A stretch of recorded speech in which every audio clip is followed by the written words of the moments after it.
gonna think I'm such a freak for saying this, but the spirit of Platonic philosophy lives on in Sex and the City. Carrie Bradshaw is a deeply Socratic figure because she lives her whole life according to the spirit of inquiry. Stay with me for a second. Okay, the defining characteristic of Socrates is his curiosity, is his openness of mind.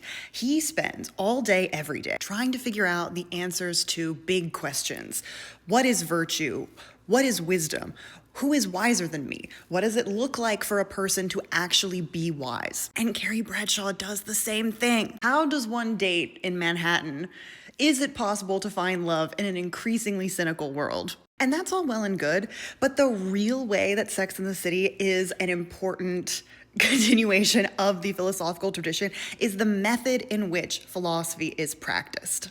Now, I'll talk about it till I'm blue in the face, that philosophy absolutely should not be confined to the classroom. It's something you do all the time. And so much of what philosophy is talking to your friends. Do you know what those women are doing when they sit at that coffee shop and they have their eggs and whatever and they talk about whatever they did the last night? They are practicing philosophy.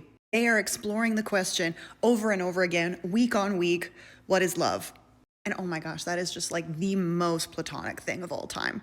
That is so symposium coded. In Plato's Symposium, which I translated, by the way, it's Socrates and a bunch of his friends, and they're all having drinks, they're having dinner, and they're talking about what love is. And the last one I'm going to talk about in this video, at least, that Sex and the City is basically Platonic philosophy, is her column. Her column is the continuation of the Platonic dialogues. It's writing about philosophy and using your friends as characters. Using your friends as the vehicle to discuss and explore ideas and to create an image of what these ideas look like in a concrete form instead of just in the abstract.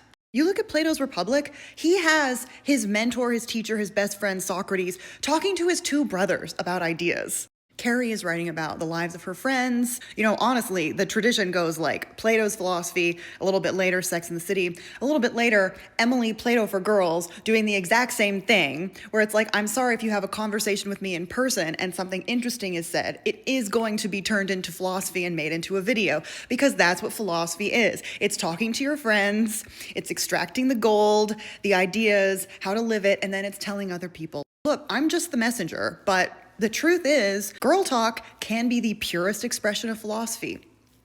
Let me know if you want a part 2 where I talk about how the Carrie Big relationship is also extremely Platonic philosophy coded, and follow for more philosophical girl talk.